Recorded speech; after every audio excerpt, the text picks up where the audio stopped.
الحمدللہ جس میں آپ لوگوں نے بھرپور انداز میں لوگوں نے مدد کی ہے. میں ایک واقعہ آپ لوگوں کو بتا دوں گا کہ برٹس کا دیکھا سننچک کیا نہیں.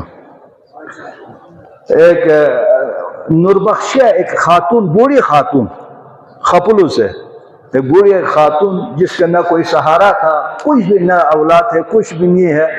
اس نے آدھا کلو پھڑی خوبانی، آدھا کلو پھڑی دیرو کل ہے نا او نے پھنتا سے نوربخشیہ انجی دے نوربخشیہ آدھا کلو پھڑی چی کلتا سے نا امام رضا لنگی طرف سے نظر بخشش جس یامی سے یعنی بخشش جس نالا یو پا تھپ مسو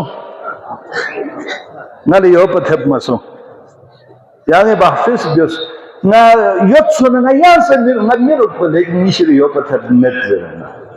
الحمدللہ مختلف جگہوں سے نوربخشیہ برادری سے تعاون بسر، اچھا بہت ساری جگہ سے نوربخشیوں سے خودی بھرپور تعاون بسر.